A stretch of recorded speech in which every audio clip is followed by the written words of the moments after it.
Ayi kuma caman fɔ an ka lamɛnbani. Bon, alhamdulillah rabbil alamin, ne b'a faamu dɔrɔn k'a fɔ hadamadenw n'aw farala ɲɔgɔn kan diɲɛ yɔrɔ o yɔrɔ la,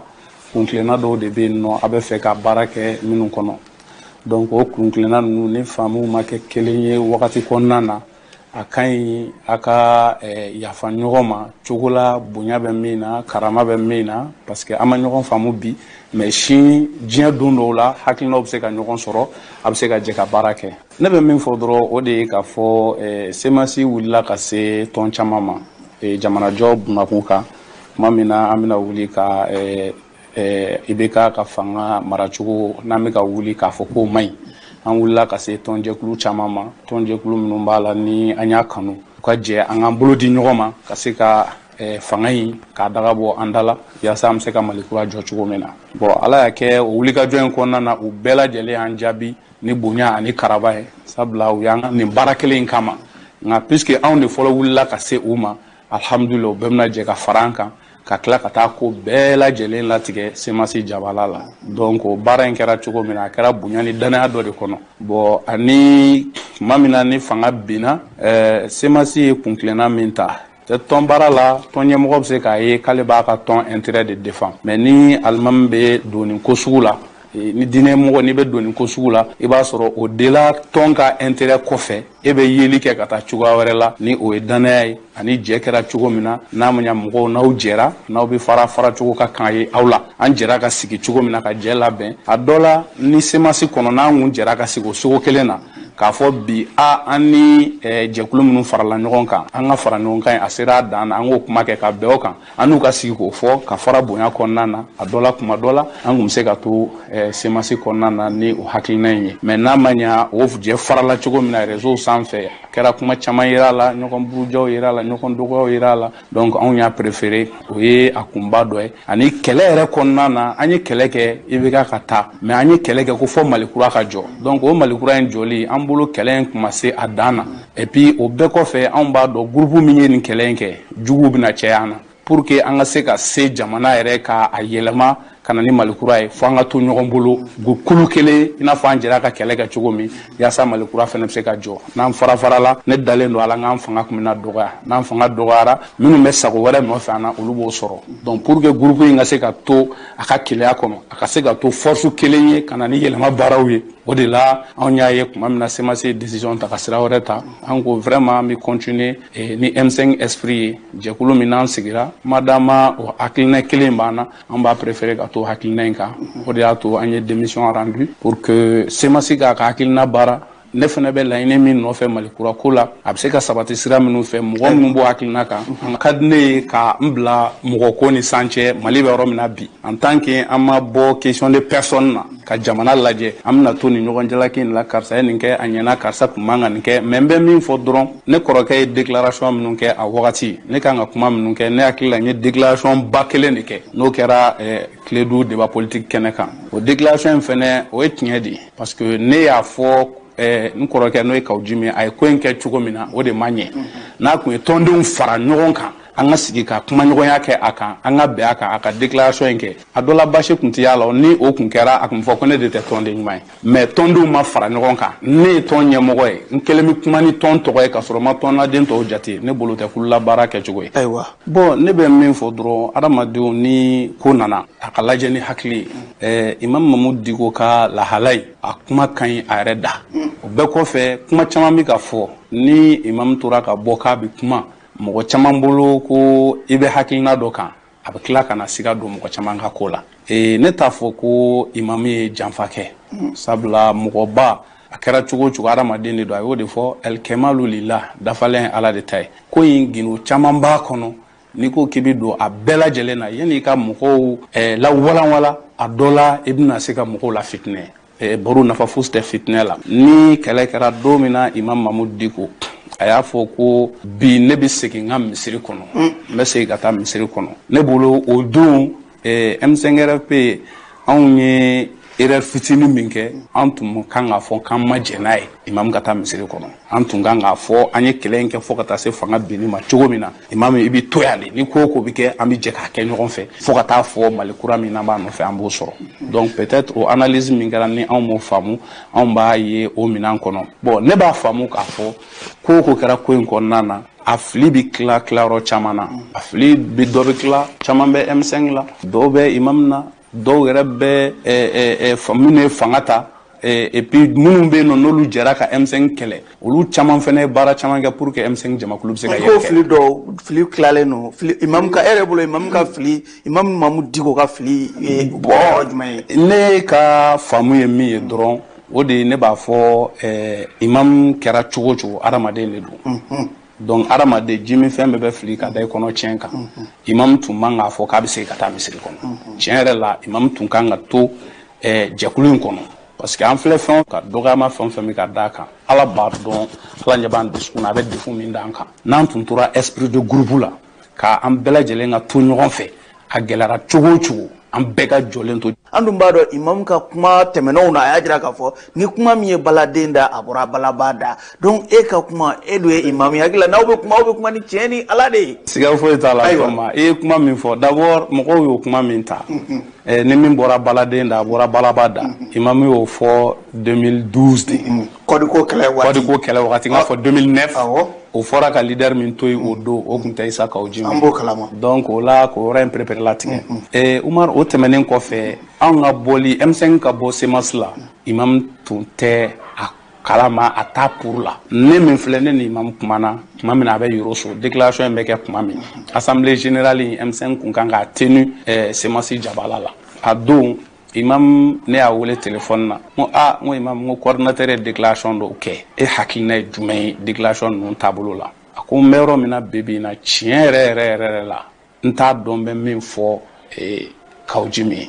n ye mɔgɔ caman siya caman k'a fɔ kuma man ɲi kuma bɛ adamadenw dun adamaden ni mɔgɔw bɛ jɛ cogo la n'aw bɛ fara cogobaw la fɛn tɛ yen ma min fɔ a ye donc bref a ne mu n'i y'a ye baro n tɛ fɛ ka nin yɔrɔ ninnu développer parce que ne b'a dɔn bi bi in na fɛn o fɛn kɛra o bɛɛ kɛra mali kura n'an m'a essayer k'an bila nin bɛɛ sanfɛ an tɛna se an seyɔrɔ la. imam c'est à dire jamana mara ye fɛn dɔ ye jamanadenw de sigilen don aw minnu ye leader ye k'aw lajɛ aw kɛwalew o bɛ marabagaw tɔgɔ ɲɛ walima o b'u tɔgɔ tiɲɛ CEMAS ka bɔ M5 kɔnɔ tan mɔgɔ caman m'a faamu e yɛrɛ bolo CEMAS bɛ taabolo min kan bi imam fɛla don wa imam fɛla tɛ. n'a fɔra an ka kuma très honnêtement kuma caman fɔra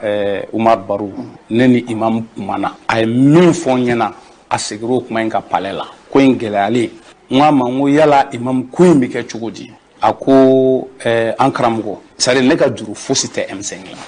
M5 ye ne bonya n'i ye M5 jateminɛ cadre fɛn o fɛn bɛ M5 kɔnɔ c'est des hommes d'état minnu ye premier ministreyaw kɛ ka députéyaw kɛ ka ministre ka jamana yɛrɛ minnu da donna hali jamana yɛrɛ sariya gafeba dilanni kumaw la mais o n'a bɛɛ lajɛlen ta kɔfɛ u bɛ réunion kɛ u bɛ bɔ ka na u bɛna compte rendu kɛ n ye n ka so ni min ma bɛn ma ni n ko nin ma ɲi a la u b'a bɔ a la a ko an karamɔgɔ bonya bɛ tɛmɛ o kan n ko imam bonya tɛ tɛmɛ o kan a ko o jɛkulu ni ne kan ka kuma ta don o don ka kuma n bɛna kuma ka nin yɔrɔ in jɛya maliyɛn bɛɛ lajɛlen ye M5 kan ka min kɛ ne ye u y'a bɛɛ kɛ ka se a dan na ni mɔgɔ b'a yɛrɛ jalaki ne de bɛ se k'an yɛrɛ jalaki peut-être ne kun kan ka se ka M5 dɛmɛ ka se degré min na ne de ma se k'o kɛ ka s'a degré la nka ko in bɛ ka taa cogo min na bi ni mɔgɔ dɔ bɔra ka kuma ka nin kuma ninnu fɔ e k'i bila ne place la ne fana ka bɔ k'a fɔ ko n bɛ a contraire fɔ c'est comme si n ye n yɛrɛ lajigin ka na n bila degré dɔ la ne kɔni bɛ ko in faamu cogo min na M5 aujourd'hui M5 demain u ye bonya fɛn o fɛn ta k'an sɛgɛrɛ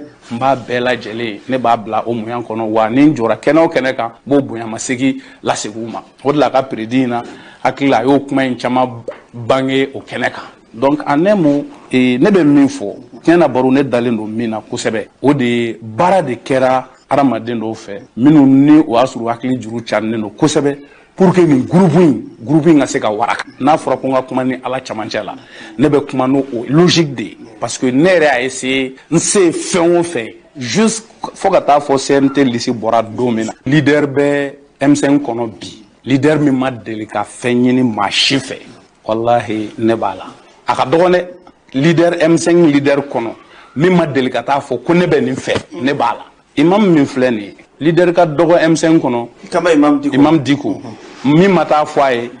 ne bɛ fɛ ka kɛ premier ministre ye ou bien ne bɛ fɛ ka kɛ président ye ou bien ne bɛ fɛ ka ye nin na a yɛrɛ fɛnɛ y'a fɔ dɔw ye an bɛ se k'i dɛmɛ i ka kɛ nin ye mais ne ka surun a la ka tɛmɛ bɛɛ kan nin kɛlɛ in kɔnɔna na M5 groupe la n tile kelen ma taa fɔ Imam ye ko ne bɛ nin poste in fɛ M5 yɛrɛ kɔnɔ ne tile kelen ne m'a fɔ ko n bɛ nin poste in fɛ CNSP niveau la n tile kelen ma deli k'a fɔ sɔrɔsiw ye ko ne bɛ fɛ ka kɛ nin ye n'i y'a ye n sɔnna ka nin interview in accordé bi parce que n kanubagaw mago bɛ kibaruya dɔw la kibaruya min ni o y'a sɔrɔ jamanadenw jigi dalen don an kan bi k'an bɛ se ka kɛ denmisɛnnin min ye espoir kura ye jamanadenw ye o de la an bɛ fɛn fɔ nin kɛnɛ kan min n'a tɛ se ka sɔsɔ a bɛ se ka vérifier à tous les niveaux tuma min na n ye nin fɔ gouvernement kɔnɔ k'a daminɛ premier ministre la ka taa ka ministres la mɔgɔ kelen tɛ yen min bɛ se k'a fɔ ko Imam Jara nana nin ɲini ne fɛ ko n bɛ fɛ ka kɛ nin ye mais nin groupe bɛɛ ye fɛn dɔ proposé ne ye n ye nin groupe 4 min fɔ nin bɛɛ y'a fɔ an bɛ fɛ ka kɛ nin ye mais n ye jaabi kelen de di a bɛɛ ma ne tɛ kɛ foyi ye nin ko in na ni M5 ka sira tɛ a jaabi kelen de dira a bɛɛ ma Umar Baro min ye CNT ko in ye CNT ko la n'i ye ne ka déclaration fɔlɔ jateminɛ n y'a fɔ n ko ma dossier foyi déposé mais j'ai jamais dit ma concerté kuma fɛn fila de don fɛn kelenw tɛ n ko ma dossier déposé mais n furadama m'a fɔ ko ma concerté don min na officiellement CNT ko kuma fɔra ne ɲɛna a don M5 cadre dɔ bɛ yen CNSP mɔgɔw fɛ M5 cadre dɔ bɛ yen n ka mɔgɔ bonyanenba don a ko ma Imam n mago b'i la a ka di n ye i ni dɔ ka kuma n ko kɔrɔ ni tun y'a ɲɛfɔ a ko i ma dan na n ko non dalen don i la a don an taara ale tigi bɛ yen a bɛ M5 kɔnɔ ne ye mɔgɔ ye min bɛ gɛlɛya ne ma ni ni mɔgɔw jɛra gindo caman b'a kɔnɔ ne ti mɔgɔ si lebu n'i ka kuma ye mais ne b'a dɔn a tigiw kelen kelen na ni Ala ye kuma d'u ma don o don ko kɛra cogo min na u b'a tiɲɛ fɔ a don an taara ne ni CNSP ɲɛmɔgɔba n'o ye colonel Asimi Goyita ye ani colonel Malik Diaw ani ni min taara ɲɔgɔn fɛ an mɔgɔ 4 sigira a don u ko Imam Jara an y'a kanu i ka ye an y'i wele fɛn damadɔ kama d'abord transition in na jamana leader fɛn o fɛn kumana an fɛ a bɛɛ y'a yira k'a fɔ i ka kɛlɛ Mali ko don Mali b'i dusu la donc hukumu kɔnɔna na anw yɛrɛ dɛsɛra an tun bɛ fɛ k'i don gouvernement de la a ko o kɔfɛ an ma se k'i don gouvernement la an y'i tɔgɔ sɛbɛn d'office mɔgɔ minnu bɛ don CNT la i b'a la i ye dossier déposé i ma dossier déposé o an b'i tɔgɔ k'a la parce que jamana mago b'i la n k'u ma a ka wele diyara n ye n tun t'a kalama ko n'aw de bɛna kuma peut-être ni n kɔrɔkɛ tun y'a fɔ an ɲɛna a tun bɛ kɛ kɛcogo wɛrɛ la min tɛ nin ye n ko n bɛ min fɔ a ɲɛna n'a ye ne tɔgɔ k'a la k'a sɔrɔ aw ni M5 ma bɛn n bɛ démissionner n ko bi nin ko in bɛ aw bolo kɔnɔ jamana in Ala y'a ta k'a di aw ma cɛ joli bɛ armée kɔnɔ min ni o y'a sɔrɔ olu ils sont plus braves que vous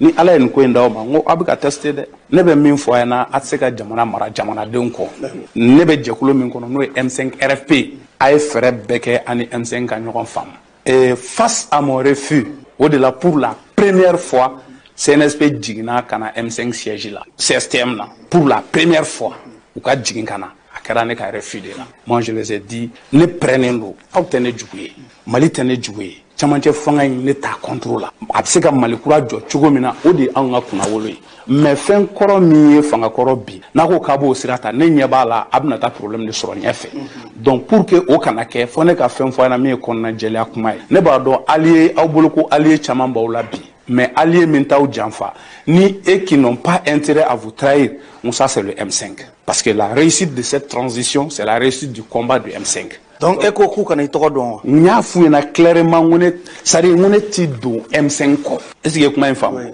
donc Umar Barou au-delà n ye fɛnw cité ye au niveau même au niveau du chef de gouvernement mais nin démarche in fɛn o fɛn filɛ nin ne ye nin bɛɛ compte rendu kɛ fidèlement docteur Choguel ye n'o ye comité stratégique ɲɛmɔgɔ ye n ye nin bɛɛ compte rendu k'a ye fidèlement c'est pour vous dire a bɛɛ kɛra c'est-à-dire n bɔra yen n tun t'a dɔn n bɛna taa kuma mɔgɔ minnu fɛ mais n bɔra yen la même nuit n ye docteur wele n ko ni dɔ ye ɲɔgɔn ye n b'a rencontre Umaru min ye malidenw kuma cɛ e tɔgɔ yɛrɛ lisi la e y'a yɛrɛ k'a fɔ ko i ma dossier la don i tɔgɔ yɛrɛ la balili la nka élection don n'o ye colonel Diaw sigi don e ye procuration kɛ k'a yɛrɛ k'a fɔ ko i b'i ka kala ta Diaw ye malidenw de m'o faamuya o yɔrɔ in na an b'a fɔ jamanadenw ye minnu ma yɔrɔ ye faamu a fɔlɔ an bɛ fɔlɔ ka yafa deli jamanadenw fɛ parce que adamaden kɛra cogo o cogo i bɛ wale o wale kɛ fili bɛ se ka y'a la procuration ko in n ye kuma dɔ fɔ interview dɔ la a chaud n y'a kɛ RFI yɛrɛ kan n y avait trop de pression dɔw yɛrɛ ko ne ni imam ni Malik Jaw de sigira ko fo 4 heures du matin wala u ye nkalon da imam na kabi ala ye nin kɛlɛ in daminɛ fo bi ne ni imam ni Malik Jaw ma sigi kɛnɛ kelen kan a ma kɛ fiyewu tuma min na ne ye n ka déclaration kɛ sur Renouveau TV an ka télé kelen kan comme quoi an bɛ M5 ka mot d'ordre kɔ d'abord la même nuit la famille d'ici notre grande famille tout le monde s'est réuni le lendemain u y'u ka verdict fɔ karisa nin kɛlɛ in na Mali bi jɔ a kuma fɔyɔrɔ de la ni o ye CNT kɔnɔna ye aw bɛ ka kuma fɛn o fɛn fɔ k'i to kɛnɛma n'i bɛ ko in kɔnɔ i bɛ se k'a fɔ ye a bɛ mɛn yen ka tɛmɛ i bɛ k'a fɔli min kɛ kɛnɛmana kan donc la famille dans son ensemble anw bɛnn'a kan i bɛ to ko in kɔnɔ n ko n y'a mɛn deuxièmement l'imam Mamoud Diko naturellement l'imam m'a appelé a ko ma karisa n'i ka déclaration mɛn déclaration in n'i tun y'a bila k'an kɔnɔ an ka kuma o de tun bɛ diya n ye mais ne kɔni bɛ min f'i ɲɛna CNT in kɔnɔ bi ne b'a dɔn ne n'i ka jɛ bilako tɛ n b'a dɔn i ye denmisɛnnin ye i bɛ mɔgɔ bonya nka i ti mɔgɔ ye min bɛ tugu mɔgɔ hakilina kɔ ten i kun birilen ko n'a tigi ye fɛn o fɛn fɔ k'i bɛ sɔn a ma ne b'a dɔn CNT in kɔnɔ bi ni M5 ma se ka mɔgɔ caman ladon fanga in dun bɛ ninnu bolo bi ala ta kɔfɛ a b'olu de bolo a ɲɛn'u bolo sa o a tiɲɛn'u bolo sa a kɔni b'olu de bolo kɔnɔ bi donc fo mɔgɔ ka sɔrɔ assemblée in kɔnɔ conseil national de transition in kɔnɔ min bɛ se ka wuli k'a fɔ ko an tɛ sɔn ne ma ne b'a dɔn e y'o mɔgɔ ye i bɛ se k'a kɛ tiɲɛ kan i bɛ se k'a kɛ ni ladiriya ye k'a sɔrɔ intérêt fosi t'a la ni ne kɔni don i bɛ to ko in kɔnɔ famille ni imam n ko imam ma n y'a mɛn la même nuit moi j'ai concert dɔw ka wajulu tun bɛ n bolo dɔw fɔ ko 4 heures du matin parce que le samedi moi je sais que nin décision in tun bɛ yen le samedi o y'a sɔrɔ n ka mandataire min bɛ commune 6 kɔnɔ n'an ye élection législative kɛ ni n gagnera ni u ye victoire minɛ n y'ale bila n ka k'an ka point focaux bɛɛ wele responsable bɛɛ wele k'olu ɲininka olu ka hakilina ye jumɛn ye nin ko in na n ko parce que olu de sɛgɛnna olu ye ne dɛmɛ élection na k'a sɔrɔ fosi t'u bolo maintenant olu ka hakilina ye jumɛn ye n'a bɔra Falajɛ Sokɔrɔ la Falajɛ Sokɔrɔ comité la a tɔw bɛɛ ko nin ko in bɛ yɔrɔ min na imam CNT in kɔnɔ hali n'i ka baara bɛ bɛn mɔgɔ minnu sara commission ka se ka sigi k'o kɛlɛ kɛ fo commission de ka sigi qui est officiel min b'o ko in enquête kɛ hali n'i ka transition baara bɛnn'o ma i sera ka kɛlɛ kɛ i bɛ se k'o kuma in fɔ kɛnɛ ma mais n'i y'a fɔ CNT kɔnɔ fanga b'o de la Umar Barrow ka kuma min jɛya procuration in n'i y'a fɛ n'ale ne m'a compter ni kalan minnu y'a baara kɛ ni ne n'olu bɛ baara la les deux familles la famille politique n ye minnu fɔ sisan au niveau de la commune 6 en plus de ma famille olu de sigira u ye réunion in kɛ procuration in kɛra nin cogo de la n kɔni y'a signé mais an bɛ fara ɲɔgɔn na ni kumakan min ye an bɛ fara ɲɔgɔn na ni kumakan min ye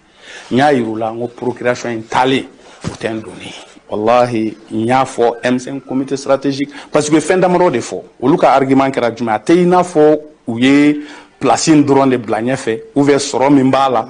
o kɛra dɔw ka argument ye mais argument giriman fanba kɛra jumɛn pour que an ka taa nin ko in na olu ko même assemblée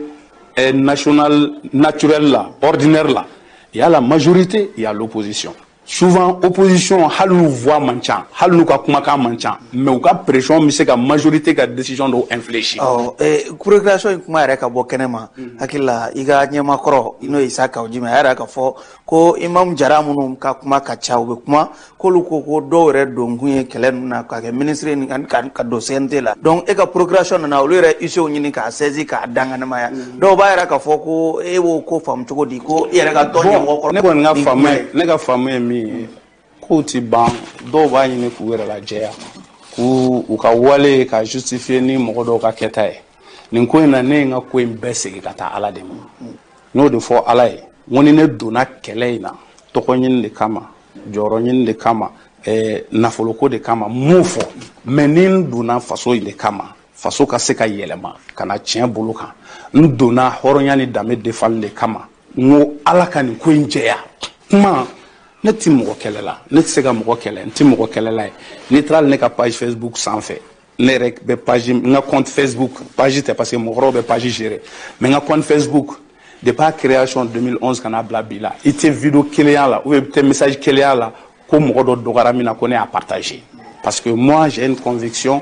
mɔgɔ n'a bɛ a bɛɛ bɛ se ka fili et puis mɔgɔw bɛ ka mɔgɔ dɔgɔya ka mɔgɔ buruja ka dɔ fɔ mɔgɔ ma bi o bɛɛ ta n'u fɛ kunu ne b'a dɔn mɔgɔ bɛ se ka fili kɛ ne kɔrɔkɛ n'o ye Isaka Ojimi c'est-à-dire a bɛ ka fɛn o fɛn kɛ ne b'a bila fili minan de kɔnɔ ne t'a bila juguya minan kɔnɔ parce que ne tɛ mɔgɔ juguya n bɛ min fɛnɛ baro ni président Musa Ba ye ɲɔgɔn ye sabati président pour que k'a yira j'ai jamais été un opportuniste k'a fɔ ko n bɛ engagé nin kɛlɛko la ka poste ko kɛ ne ni imam jɛra depuis collectif des associations musulmanes vers les années 2000 depuis n ka dɔgɔn ka n'a bila bi la fɔ nin sigiyɔrɔ in na baro ne ma deli k'a fɔ imam ye ko n bɛ hali miseli fɛ kuma tɛ jɔyɔrɔ ma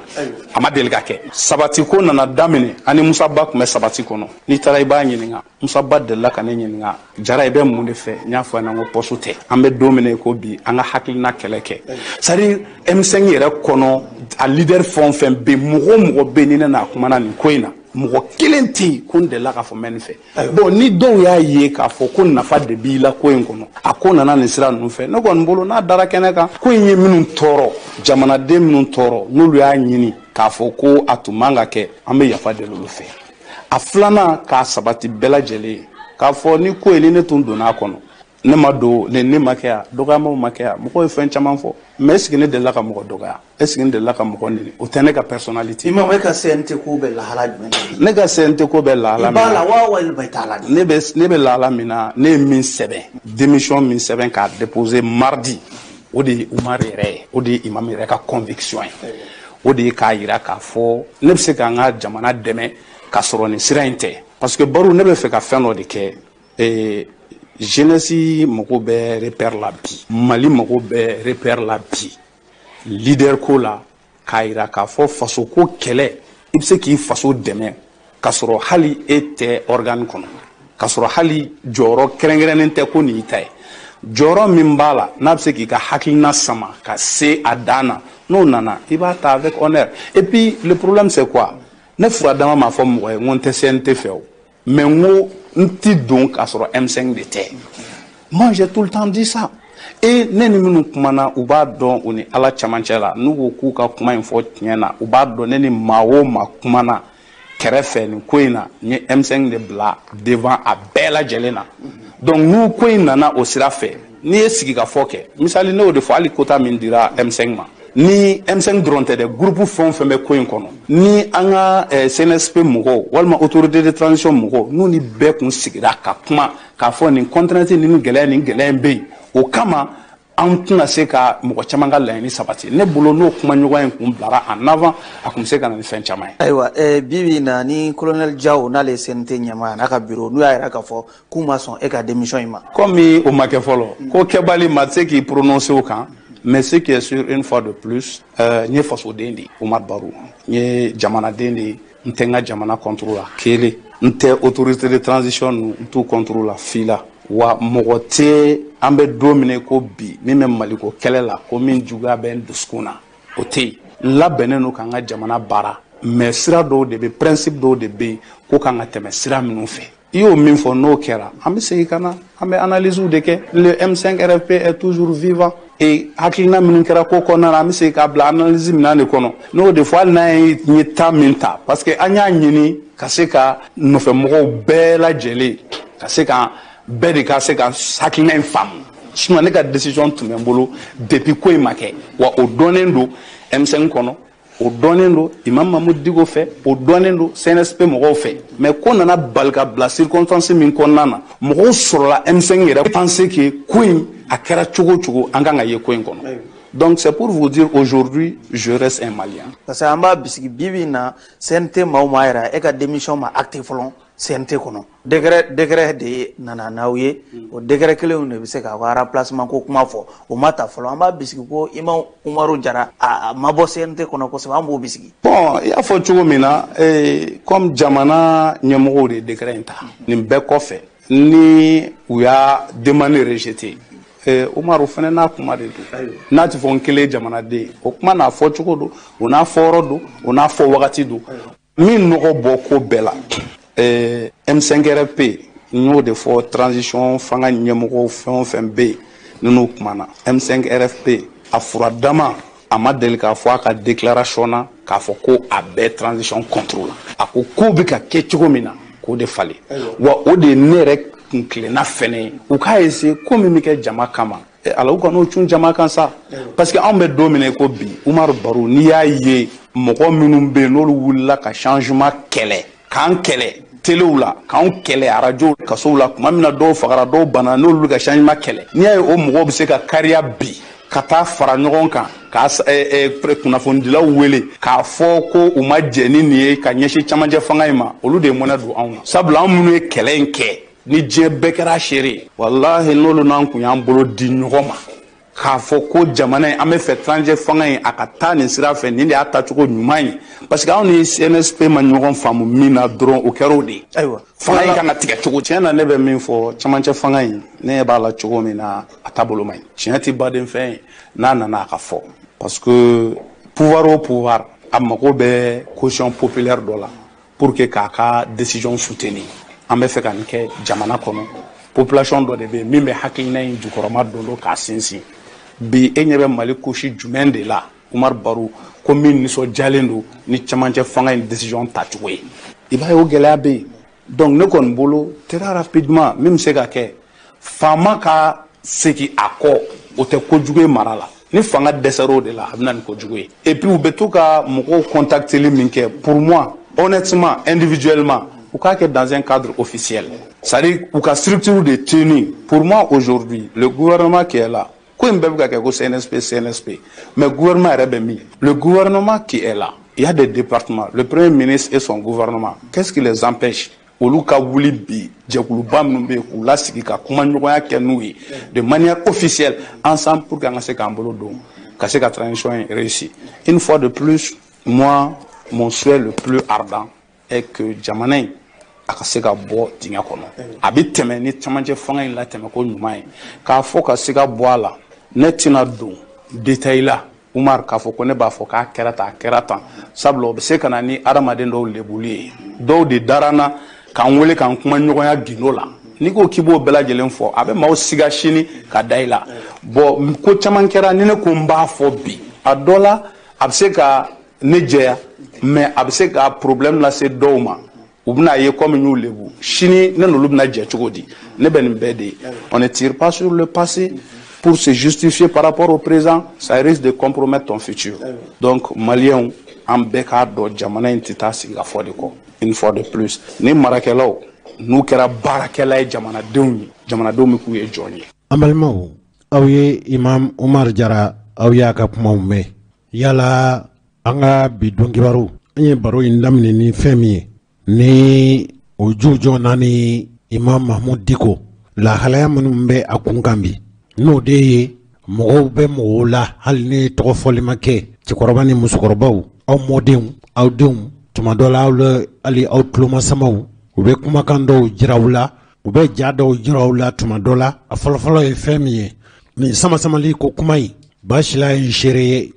n ye wele bila Imam Baro Jara ma n ko a ka na yan an y'a kanu Isaka Ojim fana ka na Imam Jara nana fo kumaso kɔnɔ yan a ko tiɲɛ yɛrɛ la a t'a fɛ nin waati in na ka kuma a don Rajal tun bɛ yan Basila tun bɛ yan a tuma dɔ la a taara kuma Renouveau TV la a ka ɲi a ye kuma min fɔ n ci cɔgin an m'o bɔ a la nka anw kɔni ma wuli ka se Imam Mahamudu Diko fɛ yen fɔlɔ sabu Imam ye mɔgɔ ye a ka tuma bɛɛ la kuma filɛ ni galama ma ci ɲɔgɔn na ko Imam e ko di e fɛla ye mun ye e ka kuntilenna ye jumɛn ye o tɛ dabali ɲuman ye o tɛ fɛɛrɛ ɲuman ye hali n'a bɛ bɔ anw de yɔrɔ a ka gɛlɛn ko ne ka wuli ka Imam sɛgɛrɛ k'a fɔ n b'a fɛ a ka kuma ko di mun y'i ɲɛ n fɔ waati kuma mun y'i ɲɛ n fɔ cogo kuma mun y'i ɲɛ n fɔ yɔrɔ fo ni Imam yɛrɛ y'an wele k'a fɔ fɛla b'a fɛ wala ne nin ko in zamana ka sama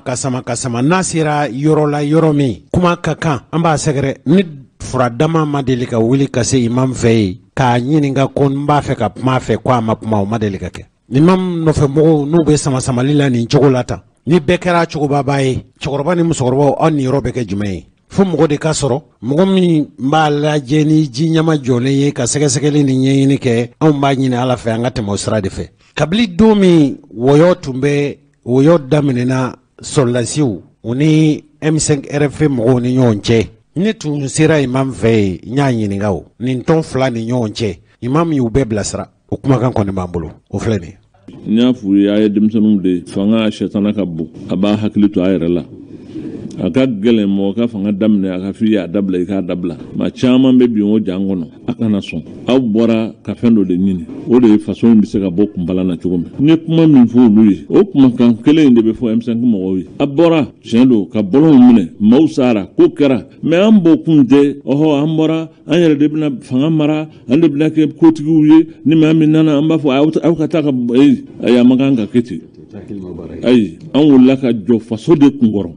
degun ni tɔɔrɔ min bɛ faso in na adamadenw sera yɔrɔ la fo an yɛrɛ dama yɛlɛmana ɲɔgɔn kan an bɛ ka ɲɔgɔn faga fu joli bɛ bɔn su ni tile o ko ninnu bɛ se ka dabila cogo min jamanadenw sɛtana ka bɔ an na a ka bɔ an ni ɲɔgɔn cɛ maaw bɛ ka anw instrumentaliser k'an yɛrɛ su k'an yɛrɛ bila ɲɔgɔn na o ko ka dabila jamana ka segin jamanaya ma miskinaw ni mɔgɔw ayiwa dɛsɛlenw ni maa minnu binkɛnen bɛ maa minnu ka vraiment o ka dabila adamadenw ka hakɛw ka segin u ma mɔgɔ ka foro t'i ta ye i ka du t'i ta ye i ka yɔrɔ t'i ta ye a kɛra kiiri tɛ ye fɛn wɛrɛ tɛ ye maa min se bɛ maa min ye o de ta ye tiɲɛ bɛɛ ye bon o min bɛ jamana kɔnɔ o ka jɔ n'an wulikun y'o ye an ka kan k'o de jira k'a fɔ o ye an wulikun ye mɛ an wulikun tɛ fo anw de ka bila ɲɛma anw de ka kɛ ɲɛmɔgɔ ye anw de ka kɛ nin ye anw de ka kɛ nin ye nin kuma min fɔra sɔrɔsiw ye o kuma kelen o de bɛ fɔ M5 mɔgɔw ye an wulila jamana de ye n'an wulila jamana ye an ka kan k'an cogo dɔn an yɛrɛ la o de la ne y'a fɔ mɔgɔw ye n ko ne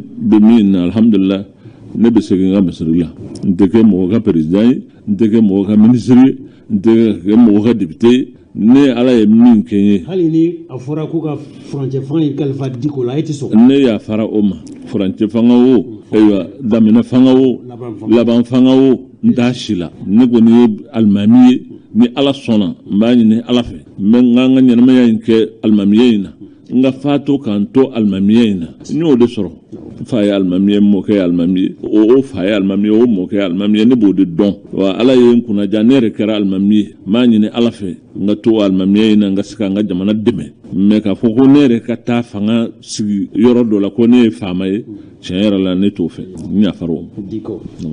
Diko i ka imam Diko i ka kumaw na an ka yafa ɲɔgɔn ma an ka yafa ɲɔgɔn ma fanga ka bon kosɛbɛ fa nana se yɔrɔ dɔ la n'a kɛra yafama ye jamana fanga mana kalifa i la e ka kan ka baara kɛ ni ala ye siran ye n'o t'a la i ka kan ka baara kɛ ni tiɲɛ ye i ka kan ka jamanadenw ka hakɛw d'i ma ni fanga kalifara e la e ma kɛ o kɛbaa ye n'e ko mɔgɔw ka yafa o tuma e hakili de ye tiɲɛni minnu kɛra jɛnkakaw bɛɛ ko wa e ka yafa in ye kun jumɛn ye i ka kan ka nin ɲininkali in kɛ mɛnɛ parce que komi bamanan kɔni ye bamanan de ni yafa fɔra dɔrɔn olu tɛ mɔgɔ si ye ni faama tɛ e yafa e n'i sigiɲɔgɔn fɛn tɛ don aw ni ɲɔgɔn cɛ wa e duguw ni duguw filɛ nin ye ka ɲɔgɔn faga fu ni yafa fɔra mɔgɔw hakili ka kan ka taa fɛn fɔlɔ min ma o ye kabilaw ni siyaw ni sigiɲɔgɔnw ni balima minnu n'olu bɛ ka ɲɔgɔn faga u bɛ ɲɔgɔn kɛlɛ mɛ n'olu ma yafa ɲɔgɔn ma jamana bɛ kɛ wa o de ye yafa yɛrɛ ye a tɔ jamana sigikan de b'a la sariya de b'a la maa minnu bɛ don jamana fanga la n k'u b'u kale de k'a fɔ k'u b'a kɛ k'a ɲɛ o n'o ma kɛ ka ɲɛ hali ni ne yafara o ma n ko sariya de bɛ jamana kɔnɔ o sariya ne tɛ se ka yafa kɛ o sariya in tɔgɔ la o ayi ne bɛ se ka yafa ne yɛrɛ a tigi ye min kɛ ne la nka sariya min bɛ jamana kɔnɔ o sariya yafali kɔni o tɛ se ka kɛ ne kelen ta ye dɛ an ka yafa ɲɔgɔn ma non e ma ye hali ni yafa bɛ kɛ jamana fɛ il faut que parlement de ka sɔrɔ min bɛ kuma jamana tɔgɔ la min bɛ loi ta ka amnistie ta k'a fɔ ko o kuma jamana bulonba jamana tɔgɔ la o de ye nin sariya in ta k'a fɔ maa minnu ye nin fɛn in kɛ ko ka yafa u ma. nka min tɔɲɔna don o ka hakɛw fana kan ka d'a ma. kosɛbɛ kɛ o kosɛbɛ kɛ min tɔɲɔna tɔɲɔni bakuruba bɛ yen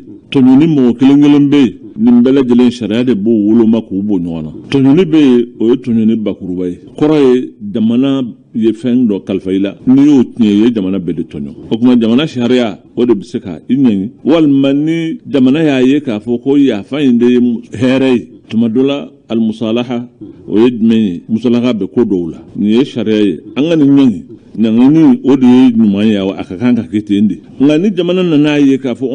ɲangini in kɔfɛ hali n'an ye dɔ kɛ ɲangini in na an ka laban an yɛrɛ dama de don ka fɛn dɔ dilan ka ɲɔgɔn musolaka ka yafa ɲɔgɔn ma lahala o de nafa ka bon an ma o kuma jamanaw b'a to o de ye amnistie ye kɔrɔ ye jamana fanga min bɛ yen min bɛ kuma jamanaden bɛ tɔgɔ la généralement a bɛ kɛ ni assemblée de o min ye jamana bulonba ye min jamana bɛɛ lajɛlen tɔgɔ la ale de bɛ kuma a bɛ sariya ta ka loi ta ni jamana tɔgɔ ye k'a fɔ kari masinaw ka da jamana yɛrɛ ka lahalaya kama an nana ye k'a fɔ ko yafa ka k'u ma o de ka fisa an ma o de bɛ se ka na ni bɛn ye jamana kɔnɔ ka tɛmɛ u ɲangini kan o kuma jamana tɔgɔ la an b'a ɲini yafa ka k'u ma o siraw bɛ yen o ni ne ye karamɔgɔ ye n bɛ n ka misiri la walima ni jama kumana ne ye alimami ye ne bɛ mun fɔ a y'u ɲangi wa ne bɛ yafa de fɔ voilà ne ye min kalan ni n bɛ baara min na o bɛ wele ka taa fɛn min ma o ye yafa de ye min ka fisa bɛɛ ye a ye sabali a ye yafa a ye sabali a ye yafa o de kan ka ne dalakan ye o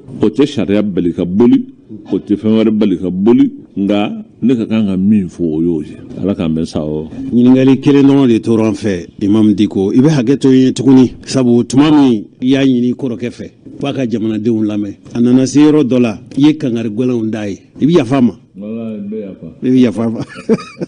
a bɛ min na n'a m'o bila fɛn b'i k'a la i yɛrɛ y'a fɔ ne tɛna segin a kan tuguni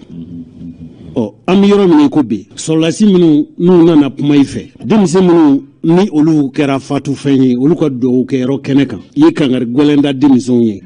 kuma dɔw bɛ yen u kɛra nazarakan na cɛkɔrɔba ko Imam Mahamudu Diko ye kuma dɔw fɔ a kɛra nazarakan na a kɛra i n'a fɔ wari b'i bolo wala ɲɔ b'i bolo jigiɲɔ kɔnɔ i ko dɔ ka taa ɲɔ ta nka i m'a fɔ a ye i ma minɛn d'a ma i m'a fɔ i ka dan nin hakɛ in ma e kɔni k'a bila ka taa sa k'o ti kɛ jamana kɔnɔ tuguni ko chèque en blanc i y'o kangari daw ye ani fana n b'a fɛ i ka fɛn fɔ an ka jamana cɛkɔrɔba ni musokɔrɔbaw ye u bɛ se ka fɛn min faamu Imam Mahamudu Diko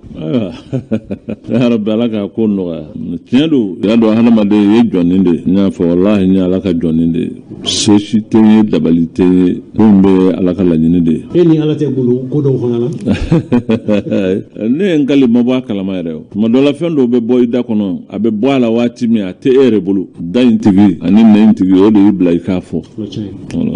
n'ale y'i bila min fɔli la i b'o fɔ n ye kuma in fɔ n y'a fɔ parce que ne ye kuma minnu fɔ a ye gundo la ani n ye kangari minnu d'a ye walahi n y'a kɛ ni kɔnɔnadiya ye n m'a tricher kɔrɔ ye k'a fɔ ko k'a ɲini k'a janfa o tɛ n ye n kɔnɔ jɛya ye de ayi a ma dabɔ ka fanga minɛ a la k'a di ayi ne dalen b'o la o danganiya min bɛ ne dusukun na o de y'a to n ko ne ye min fɔ a ɲɛna ala b'a dɔn k'a fɔ ko n y'a fɔ ni dusukun jɛlen de ye a se ka tɛ n na pewu e ka kɛlɛ kun tɛ foyi ye fo jamana ka lafiya bala n'a ma faamu ten f'a hakilila k'a fɔ ko janfa de don ko wɛrɛ de don a n'a ye ko minnu fɔ n tɛ segin o kumaw kan n b'a dɔn masa min ye ala ye a tɛ ko in to ten sabu e b'a dɔn e ŋaniya ye min ye walahi ala tɛ ko in to ten jose ala tɛ ko in to ten i kana n bila kuma na t'i bila kuma na voilà ala tɛ voilà komi a fɔ ko ye fɛn min ye ni faamuya kɛra sisan min bɛ lafiya bon faamuya minnu don ne t'a fɛ a ka faamu cogo wɛrɛ la parce que n y'a fɔ mɔgɔw ye tiɲɛ yɛrɛ la k'a fɔ ko fɛn wɛrɛ de maralen bɛ n bolo walima gundo dɔ de bɛ n bolo bana a donna ta a bɔra ta o ko tɛ ne bolo dɛ ne ye ala ka jɔnni de ye junubutɔ belebele nka ala ye ala jarabi ɲɛfɛn fɔ ala y'a kɛ o kɛcogo la o ni bɛ se ko la olu tɛ kelen ye voilà u tɛ kelen ye mɔgɔw k'a faamu cogo la dɔrɔn k'a faamu cogo la u kana faamu cogo la n'i y'a ye ne ɲininka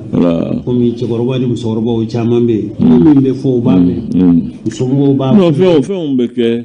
mais a bɛ kɛ mɔgɔw t'a dɔn n bɛ fɛn dɔ f'i ɲɛna bi o kɛra yɔrɔ dɔ la pour que mɔgɔw k'a faamu k'a dɔn k'a fɔ ko dɔ bɛ yen o ye ala ka kow ye dɔrɔn n'o tɛ k'a fɔ ko sewɛrɛ ne bangebaa bɛ fatu don min n'o ye ne wolofa ye ala yarham a kɔrɔkɛ min n'a bɛ jɛ la n'o kɛra sababu ye ka taa n'a ye yoroso o kun minɛna Modibo de fɛ ka taa bila yoroso ne fa taara a sɛgɛrɛ ye u sigira ɲɔgɔn kan ne ni n fa nana yan a nalen yan n fa wolofa nana yan Badalabugu n taara n'a ye ka taa ɲɛ opéré k'a furakɛ a nɔgɔyara a ko n ma ko kɔrɔkɛ min bɛ yen k'o degunnen don ale t'a ɲini o ka fatu ale kɔ a b'a ɲini ala fɛ ala k'a to ale ka se ale ka o sutura a sera yen tile 3 cɛkɔrɔba in banna bon o cɛkɔrɔba in banni min kɛra o de fɔra ne ye ne wulila ko n bɛ taa an fakɔrɔba in sanga de fo ka tila ka n'olu b'a ta n nɔfɛ ne n'a kun bɛ ɲɔgɔn fɛ Bamakɔ yan n k'a ka an ka taa ɲɔgɔn fɛ n'an taara an bɛ taa cɛkɔrɔba in sanga fo an ni ba bɛ tile 2 kɛ ɲɔgɔn kan ayiwa ka ɲɔgɔn ɲɛnajɛ an bɛ segin ka na parce que cɛkɔrɔba kun bɛ ne bolo musokɔrɔba kun bɛ ne bolo yan ne tora bi sini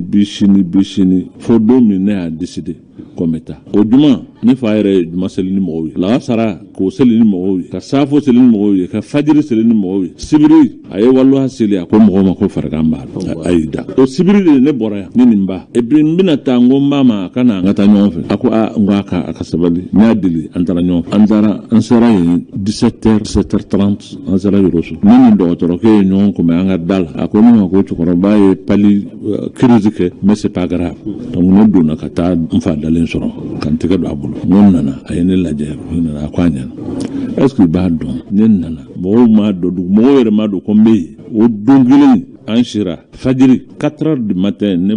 bɔra n dayɔrɔ la seliji ta ka joko 2 seli ka n'a don cɛkɔrɔba ka na n sonsoro k'a kunkolo ta k'a da n sen kan ka n bolo da a disi kan a ye ɲɛ bila o dugumɔgɔw tuma min n'o y'a mɛn ko a fatura ko ko Laji fatura ko a den si tɛ yan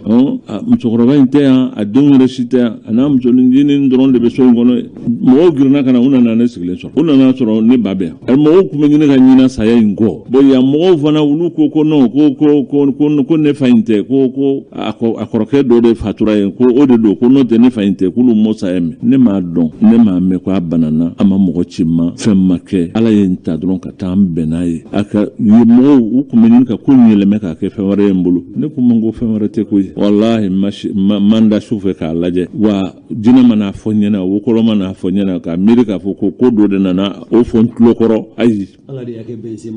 kɛ bɛnsema ye dɔrɔn ni Ala ye fɛn min kɛ bɛnsema ye o ye Ala ka ku de ye mais gundo wɛrɛ k'a fɔ k'o de bɛ ne bolo ne b'a fɛ k'o jɛya mɔgɔ bɛɛ ye maa si kana boli ka na di ko sɛgɛrɛ ko fɛn dɔ b'a bolo n'a ye duwawu kɛ ayi a tɛ n bolo dɛ voilà a bɛ Ala de bolo vraiment n b'a bɛ mɔgɔw k'o faamu tiɲɛ yɛrɛ la u k'o faamu u k'o yafa ne ma voilà u k'a faamu ten voilà a kɛtɔ bɛ nin ka sali ala Muhammad min ye denmisɛnnin ninnu ye ani jamana bɛ se ka mara ni maracogo ɲuman ye yala i jɔn b'o la wa ani ka kuma laban denmisɛnninw nana sisan de u tɛmɛtɔ don jamana kun bɛ lahalaya dɔ la u y'a kunbɛn a kana tiɲɛ an b'a jigi Ala fɛ Ala ka hakili ɲuman d'u ma u ni jamanadenw ka se ka ɲɔgɔn faamu an ka fanga furancɛ ayiwa dilan waati ka min bɛ bɛn hakili ma n'a tɛ tɛna kɛ tɔɔrɔ ye vraiment pour que degun ni sanction ni fɛn minnu n'olu b'a fɛ ka a ɲɛsin an ma pour que an yɛrɛ dama ka bila ɲɔgɔn na tuguni o ko ninnu bɛ se ka wuli cogo min na an ka tɛmɛ a ko in bɛ Ala de bolo ka ko in di Ala ma ka ko in kalifa Ala ma ni Ala sɔnna an y'a sara Ala la ni sɛgɛn in a ko ye hɛrɛ ye Ala bɛna jamana in ja fo k'a kɛ tama ni Ala sɔnna an y'a sara Ala la Ala k'an bɛn sa o salamu alaikum wa rahmatullah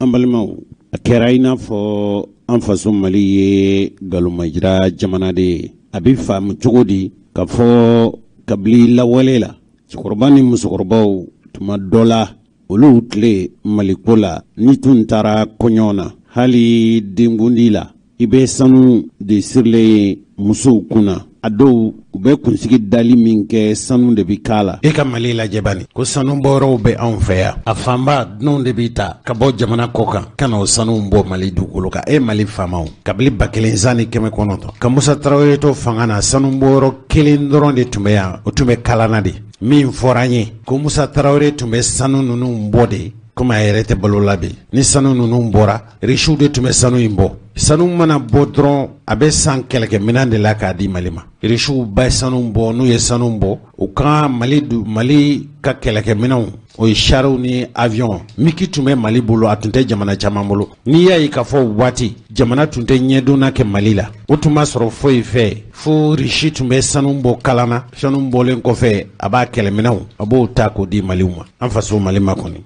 Mali ta ma kɛ galomajara jamana ye n'i y'a ye k'a fɔ bandaw yɛrɛ a sigira fanga na Zumana Sako Musa Tarawele tun bɛ waati min u tun bɛ Mali sanu dugu ka bɔ an ka donkibaru tɛmɛnen ninnu Zumana Sako ɲininkara barosigi dɔ senfɛ a tun ye min fɔ an tɛna sego ka bi u ye sanu dogo Zumana Sako ka ministiriya bɔ jɔraw senfɛ ka sabu kɛ o de sabu sanu in tununa taafamaya la Zumana Sako y'a kumaw fɔ an tɛna segin o kuma ninnu kan an tɛna segin o kuma ninnu kan an ka segin dɔ kan o basi la sanu in tununa cogo min kɛra sabu ye ka Zumana Sako bɔ ministiriya la kunkurunin dɔrɔn don a ko ale bɔra kalama tuma min a ye weleli kɛ min tun ye aéroport ɲɛmɔgɔ ye a y'o ɲiningali min kɛ kunkurunin don kana kuma furancɛ janya kosɛbɛ kana kuma caya kosɛbɛ kunkurun dɔrɔn de t'a la o ni Mali julaw dɔw ani mɔgɔ kuma min tɛ jula mais minnu tun bɛ julaw protéger Mali sanu kuma de exporté frauduleusement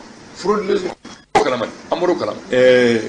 donc an ye ja dɔ d'aw ye à peine le 15 samedi 15 août 87 an ja d'aw ye l'équipe d'Oski Senga, dirigée par Moussa Yoro Sidibé, qui était l'inspecteur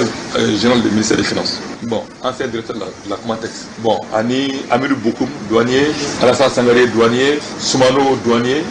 et division des enquêtes. Occupé quoi Oski Senga. Bon, il y a une photo, jamais décision t'as su. On avait tous les détails. À comparer que bon, avion qui mettait à 22h30, mais que 22h, bête donnée quoi. Passager peut donner quoi. Nous sommes salués dans une cabine métallique à bon direction. Alors je venais à l'aéroport là. Au Taras, je n'ai fait retard, je connais l'avion, je n'ai pas d'avion. Mais à l'aéroport avec un ami là. Il y a trouvé donc la chauffeur. Par la culture là, il y avait le chanteur congolais là. C'est très populaire aussi. Au premier concert là, par la culture là. Ne bora bureau là vers 20h comme ça. Nous on a c'est le alma de chambre qu'on est directement dans la Dominique. Mon ami la modi modi personnel, on a amson là, tu vois. Qu'on va faire ta concert là, tu vois. En gros vraiment bon, en mettant le concert là, mais tu bon, maman fille timido. Donc en mettant l'aéroport, en terrasse sans fait, balcon. Voiture de là j'ai vu, faut et puis un malien après en Saint-Jean mais qui était en civil sous-vêtement où je quand là après qu'à bouler kata mon ami Diallo le frère bouler kata bouler kata mais comme même tu vois avion nana avion bon la malle a flain nous c'est granay divila vitesse avec 505 femmes là de quoi vitesse tout fait c'était qu'à faire ça t'a divila et cacher quelque chose n'est trop ça avec Moussa il dit Moussa ça va dit ah comme lui c'est pas qui est là il dit oui je suis là bon je dis non bon gars gratuit ah comme pourtant tous les renseignements étaient précis hein, tu vois mais comment sont remarqué comment sont remarqué mais elle tient comme là non mais elle tient à l'aide du transport aérien c'est-à-dire une marque Fionti tu vois bon papier douanier médical LTA moi ama LTA non ko sabane directeur ko LTA ko to garder bon ko mo ci Bruxelles ko ne ko nga aw daro la mo de jili aw daro la les représentants du transporteur LTA ko bon rien am sa mi ngi de temps ko do ko ci Bruxelles mais aba bulo nga yara be awuli kan atto ko ridi de wolf ne nga awuli kan yidi monsieur ridi de wolf mo ni dossier de fraude contrebande d'or là ama be kala avec un détail vraiment de l'idée ouais. Comme j'ai dit à vos douaniers là, qu'on arrête les papiers au Garical et les papiers à Bruxelles. Là, bon, j'ai dit, je vous donne 5 minutes, minute d'ourou. Vous sortez la LTA, je vous fais coffrer immédiatement. Qui est bien comme tomate d'ourou, il y a pour vous, Nasra, avec une déco tomate d'ourou. Tu vois, Nasra, on a 10 minutes. Puis, déco tomate d'ourou. Ouais, quoi LTA va aller, mais avec un 16 là, 16 je me plein de souvenirs là. Ce que voilà. Ne vous donnez pas, embarquez le Aïtagnon, n'est-ce pas pour un mobile. Mais moi, de Burundi, on a fait. Il y avait la béca, quand elle me dit de voir. Il y a un téléphone là, à Bruxelles, il parle à flamand. Ça, toi, quand tu es avec les cartes, flamand. Douane Béca, elle tient en photocopie de quai. J'ai dit, mais ça passe chez vous, non? Non, la photocopie, demain, le tribunal va c'est pas authentique. Les originaux, prenez les originaux. Maintenant, j'ai la copie des cartes. Tu vois? Donc, à 5h du matin, on avait le point déjà. Entre janvier 85, date de la ligne Sabena Bamako-Bruxelles, et c'est 15 août 87, c'est plus de 11 tonnes et demi d'or. Nous qui avons exporté frauduleusement. À 2 jours, fait 150 kg d'or. Pour nous faire exporter frauduleusement. Le directeur de la douane, Sanogo, avec mes sebou, il y avait des là, il y a un téléphone. Il dit il faut qu'il rentre immédiatement, qu'il me trouve à Bamako à 8h du matin. On est à 5h du matin. Moi, 8h du matin, je me trouve au bureau. Bon, on a une disposition. Et j'ai dit à Tchaoulé,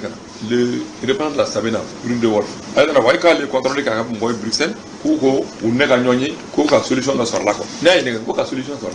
Et même Mali Chérel donné. Non, Mali Chérel là. Une fraude de façon. La sanction, c'est quoi? 6 fois la valeur de la marchandise. C'est-à-dire, une marchandise exploitée frauduleusement. La valeur est 1 milliard. À mon avis, c'est 6 milliards. Au drone, le moyen de transport, il faut que ni bolifémi, à quel pangouri, à quel bateau, à quel négocié, au bec confisqué. C'est pas tout, hein. Le pilote, mamie, avion bolifé comme on lui fait. Il faut avoir une négative. Il y a un avion valeur régulier. Il dit quoi, la marque 30 milliards Moi, à l'hôtel,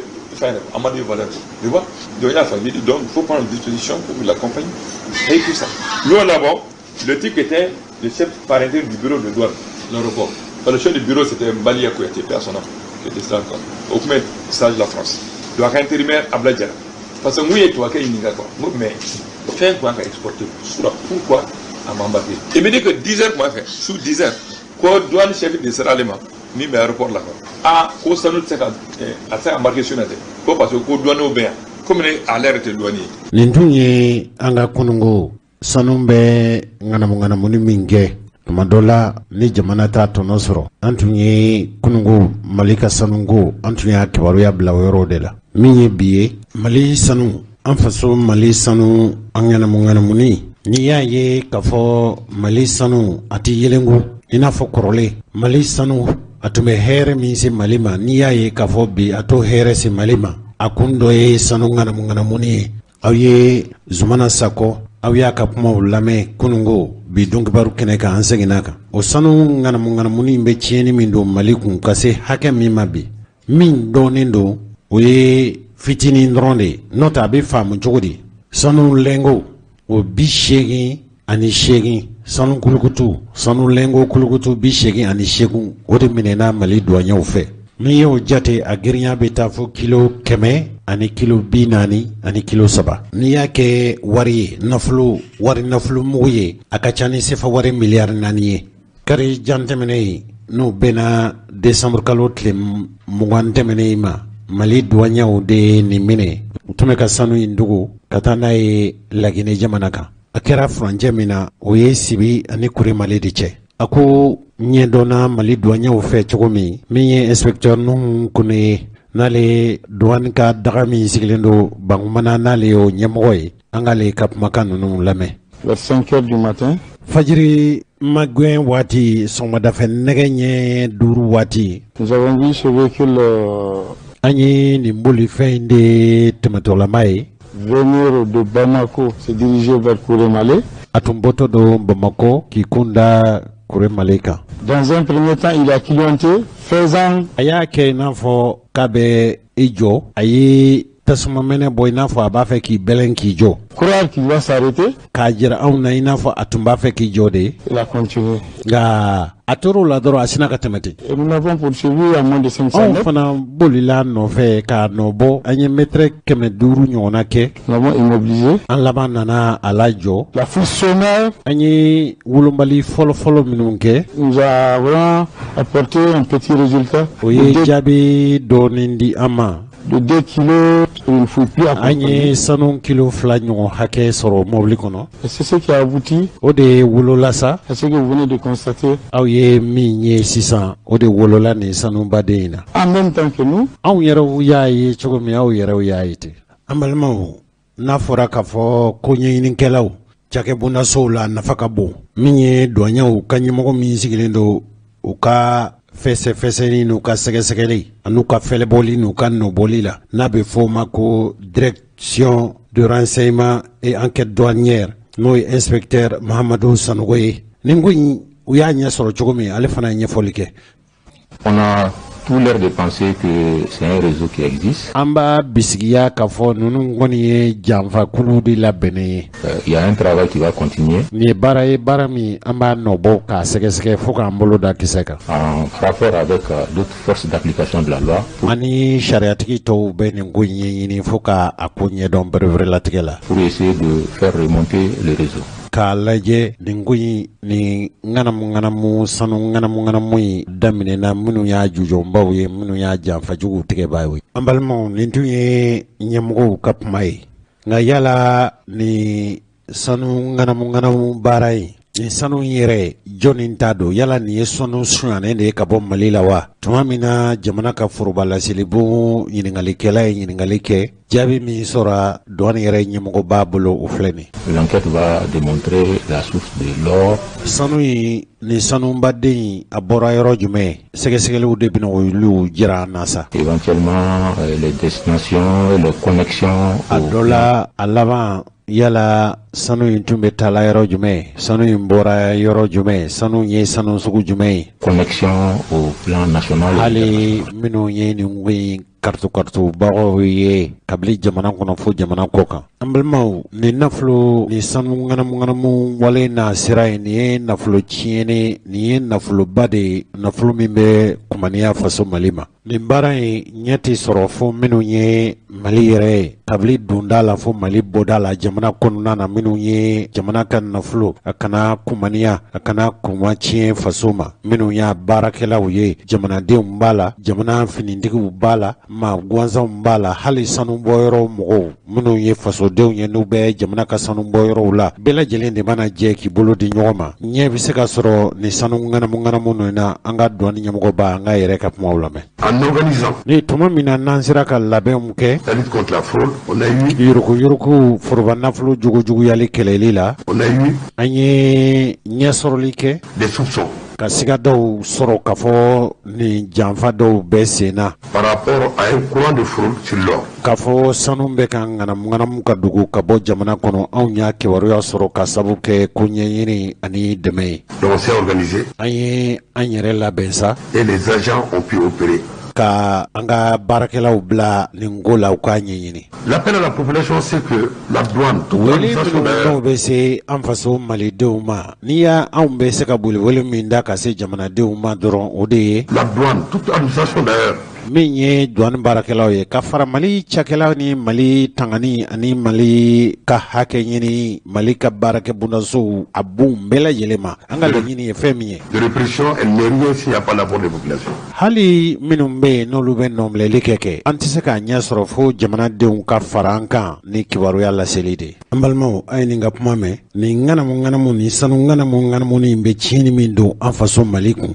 nin ye kelen dɔrɔn de yelen ye nin joli de bɛ bɔ san kɔnɔ nin kelen a ka nafolo ka ca ni sefa wari miliyari 4 ye hali n'a y'a sɔrɔ ko ninnu ye sanu in de san a dugukun nin ye jumɛn ye mɔgɔ yɛrɛ bɛ siga yala nin ye sanu sannen ye wa yala u tɛna nin ko in datugu i n'a fɔ jakumabo wa nka ala ni an ka dɔɔninw ka cɛsiri n'u ka kodɔn an'u ka kɔnɔnjɛya o sɛgɛsɛgɛlikɛlaw ka ɲɛmɔgɔ n'o ye Mahami Tunkara ye o ɲɛmɔgɔba in ladilikan min b'a fɛ ka ɲɛsin faso ma ni dɔɔninw tun tora ye k'u ka baara kɛ ni jamanadenw ka magɔn tun y'u sɔrɔ bɛɛ k'i cɛsiri i n'a fɔ cɛ kelen ka Mali tanga ka Mali ka nafolo makaran o bilasiralikan min b'u ka ɲɛmɔgɔ da o filɛ nin Nous demandons à la population malienne, an b'a ɲini faso jamadenw fɛ chaque fois qu'il y a des soupçons, tuma o tuma n'u sigira ka fɔ ni ɲɔgɔnna baaraw bɛ ni ɲɔgɔnna janfaw bɛ ta ka faso sɛgɛrɛ dɔrɔn de ces gens, u k'u cɛsiri cogo bɛɛ la de faire tout ka ko bɛɛ lajɛlen kɛ pour informer l'administration des douanes. u bɛ se ka anw minnu ye u ka faso douane baarakɛlaw ye u ka anw bɔ nin janfa nin ŋanamu ninnu joona an ye nin kibaruya ninnu sɔrɔ ka bɔ jamana yɛrɛ ka foroba laseli bon min bɛ yen n'o ye ORTM ye an balimaw nin ye sanuko a kɔlɔlɔ minnu bɛ an faso Mali kan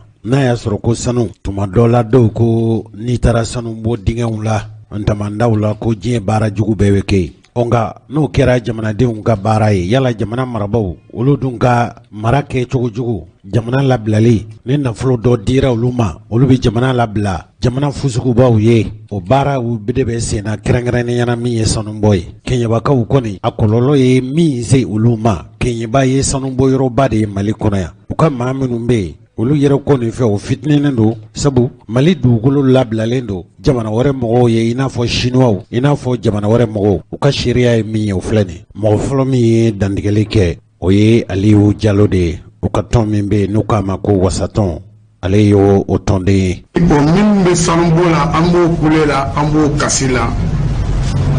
dayɛlɛ la Chinois ye Chinois surula kɛɲɛba fantan 4 bɛɛ lajɛlen na.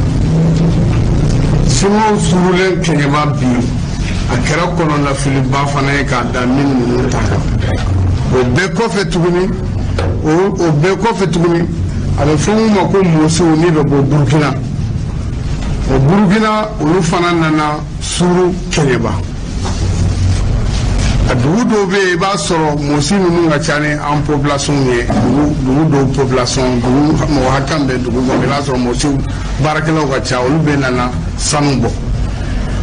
u bɛ kan ka sanu bɔ ni sira jumɛn fɛ parce que anw bɛ sanu bɔ la kɛɲɛba ye depuis tubabu tile an bɛ sanu bɔ la yen mais an tun tɛ ka sanu bɔ pɔrɔdi simiki la an tun b'a bɔ an baw tun b'a kɛ filɛ de la ka ko ka sanu bɔ i tɛ pɔrɔdi k'a la i tɛ foyi k'a la sanu gɛrɛgɛrɛ i b'a bɔ k'a falen ka aw na balo a la mais olu nana ni min nana ni système dɔ ye ani mɔsiw nana ni sira baara ni sira dɔ ye ani burukinabew bɛɛ nana ni sira mun ye i bɛ kan ka sanu bɔ ni sira jumɛn ye i bɛ kan ka sanu bɔ ni pɔrɔdi simikiw de pɔrɔdi min bɛ mɔsiw bolo ka sanu bɔ n'a ye n'anw ye bɔgɔ ko cogo cogo n'an y'a lafili cogo cogo mɔsiw bɛ o de fara ɲɔgɔn kan ka tila ka pɔrɔdi n'a b'a fɔ a ma ko siranlili k'o ta ko o sira t'a la ka a bɛ sanu bɔgɔ in bisi ka sanu bɔ mais pɔrɔdi juguya dan don pɔrɔdi ye pɔrɔdi tɛ se ka fɛn kelen de faga joona diɲɛ kɔnɔ o ye si ye si kelen de bɛ se ka pɔrɔdi min n'a bɛ se ka 30 minutes kɛ a ma faga n'o tɛ fo danfɛn tɛ yen n'a sera i kɔnɔ n'i ma lahara kanu i bɛ se lahara joona n'a bɛ f'o ma pɔrɔdi simiki sinɔgɔ fana bɛ kan o de baara minnu fana bɛ kan k'o de baara ni minnu ta b'i la kuru kɔnɔ mais musow ta bɛ dugu fan bɛɛ fɛ n'importe quel bɛnkanw misiw dɔw la misiw olu misi 20-30 bɛ se k'a ɲini n'i y'a ɲini dɔrɔn i b'a ye a bɛɛ bɛ sa bon i bɛ n'a mɔgɔw fara nɛgɛ i la forow ka wari dɔɔni d'i ma ka foro bɛɛ tiɲɛ k'a ban i b'o baara o de la i ni sinuwaw bon baara in an kɔnɔna filila fo k'a dama tɛmɛ an t'a dɔn an b'an ko min an bɛ taga ja min mais sini bɛ kɛ cogo di bi gɛlɛyara sini bɛ kɛ cogo di an ko bi ka gɛlɛn bɛɛ kulera kɛɲɛba ka denw kulera i kasira ko bi ka gɛlɛn bi dun a fɔra nafolo min bɛ bɔ kɛɲɛba bi dan t'a la min bɛ sanu min bɔ gouvernement yɛrɛ ma se k'o maîtriser gouvernement yɛrɛ t'o hakɛya dɔn silaw nana olu kɛ nana yɔrɔ bɛɛ walagata ba kɛ bi mali ana mali bɛɛ bolila ka taga yɔrɔnin dɔ de la o yɔrɔ n'i sera yen n'i ye maliw ye i bɛ kasi i bɛ jɔrɔ i bɛ kasi maliw bɛ maɲumatɔ ko la ba détruire la ka ba bɛɛ tiɲɛ k'a ban ka forow tiɲɛ k'a ban i y'a faamu gɛlɛya n'o tɛ fila ye bi kelen ɲuman bɛ kɛɲɛba mais y'an kɔnɔna fili an balimaw n'an sinji minnu bɛ kɛɲɛba bɛɛ n'i y'a bɛɛ fara ɲɔgɔn kan a tɛ mɔgɔ 15 bɔ an bɛ se cogo di k'an sigi olu ka kɛɲɛba détruire ka anw to kɛɲɛba ka mali faamaw to mali kɔnɔ an b'a ni adressé mali faamaw de la